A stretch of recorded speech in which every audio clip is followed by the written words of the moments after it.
Hey y'all, I'm coming to you from my front porch. So today is such a beautiful day, I thought I would sit outside while my daughter rides her bike and record our lecture for today. So we are starting the Reformation. This is probably one of the most exciting units for me. Anyway, I love talking about this. Are you going to say hi? Come here, say hi. Say hi. Say hi. Hi. Okay, go ride your bike. All right, so we're doing the Reformation today. And we're going to talk about where the dissension in the church starts to come from and what it's going to lead us up to. Okay, so let's jump right on in. All right, so let's do a real quick review before we get started. This map should look super familiar to you. I want to review where some of the major states and empires were in 1500. So you're going to need to know where these places are as we go through this unit and pretty much for the rest of the year too. So let's just start with the easy one. England, it's right here, right there. Okay. France is right across the English Channel. Just below that, there's France. France is going to share a border with Spain. Russia isn't on this map, but it is to the west of Lithuania and Poland. So it's going to be right in that direction. Okay. Now, the Holy Roman Empire, it is going to be right here. It is outlined by this red line that you can see going around it. The countries that are yellow on this map are not part of the Holy Roman Empire. Only the part that is outlined by the red line is actually part of the Holy Roman Empire. So don't let that confuse you.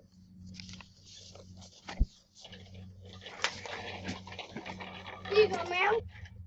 Okay, so let's set the stage before we get going with today. Today is all about Reformation. If you look at the root word of Reformation, you'll see reform.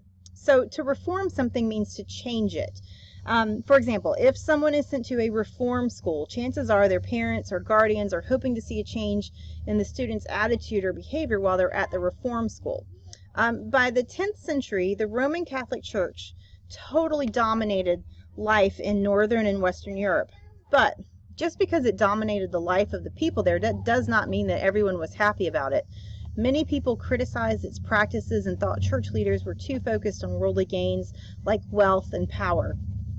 During the Middle Ages, the church did make a few small reforms as a response to these criticisms, but it just wasn't enough. People were still unhappy with the church.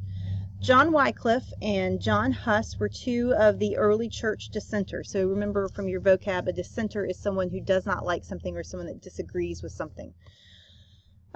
So John Wycliffe, he was actually born in England. He was an Englishman. He was born in 1330. He had attended Oxford University and was considered to be Oxford's leading philosopher and theologian.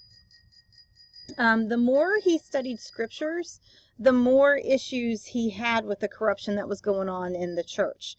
Specifically, the high taxes that people had to pay. He challenged the indulgences that he thought going to confession was an unnecessary act, and that people could confess their sins directly to God, not necessarily just through a priest.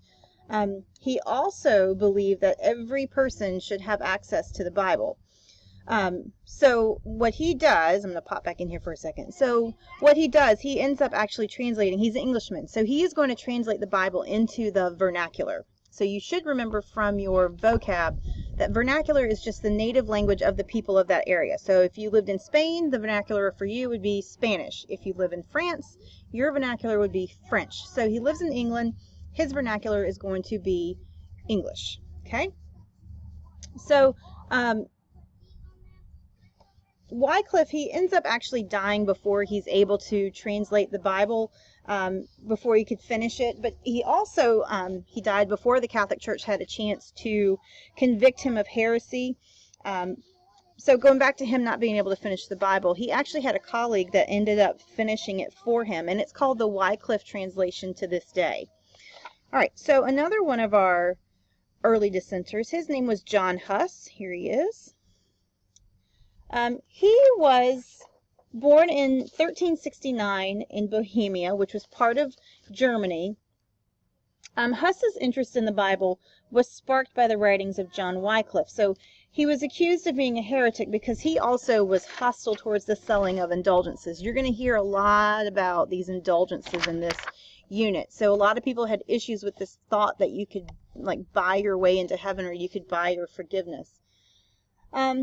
So he'd been accused of being a heretic. He had been invited to come speak at a church council so they could hear his doctrine, they could hear his belief system. So he went because he had been promised it would be safe, and the church council had major influence over the church. Well, as soon as he arrived, they ended up arresting him, and they imprisoned him for months. He never got a trial. They dragged him into court in chains and asked that he recant or take back his opinions. Of course he didn't, and he ended up being burned at the stake on July 6th, 1415. As he was burned at the stake, he was heard reciting some of the Psalms from the Bible. All right, so why all this dissension? Why are people so upset? Well, I can give you at least 6 reasons why. And so you should have a graphic in your notes that looks like this, and this is where you're going to write these things down. So the first was the Great Schism. Now, schism is really just a fancy word for split, okay? As you can see here, the diagram, it has in this diagram right here, it has several different splits going on in the church. So you can see the Great Schism occurs right here. We have a church that is completely undivided from like the death of Christ. Remember, this is the Protestant church we're talking about in Catholic Church.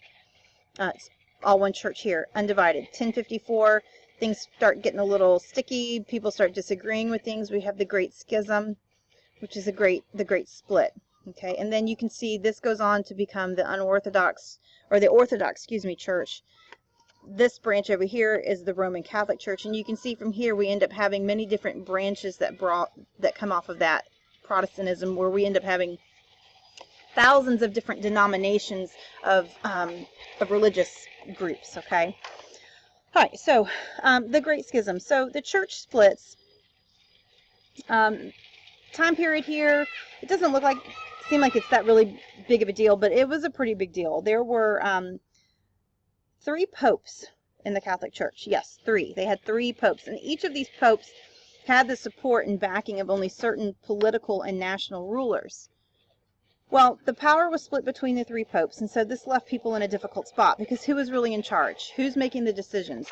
What it basically came down to, there were too many people involved in making these decisions. It got very confusing for them, okay? The second threat to the Catholic Church was that Italy, specifically Rome, dominated the church. England and Germany were physically so far removed from the church that Italy had felt as though they had no influence at all. Folks viewed the Pope as a foreign ruler, and they began to challenge his authority as well. Third, the church had become just too powerful and too wealthy. Simply put, the people paid taxes on what felt like everything to the church, and this resulted in European princes and kings becoming jealous of the church's wealth.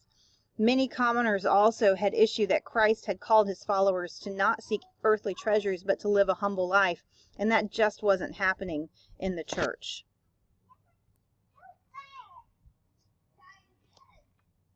Okay, so our next reason, our merchant class, they end up becoming very upset with the things that were going on. The merchant class, you'll remember, these are the people who were buying and selling goods.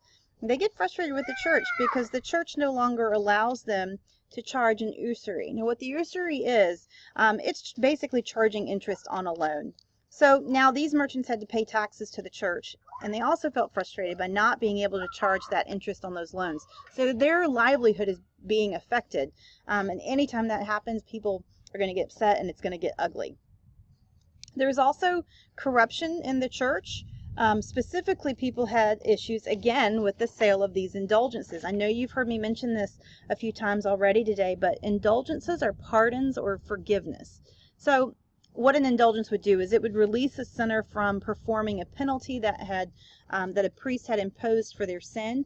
It gave folks the wrong impression, though, that they could buy their way into heaven. Some priests, they were even selling indulgences to people by telling them that they could buy these pardons for their deceased loved ones. So it was just a complete racket, and money certainly was not all going directly back to the church.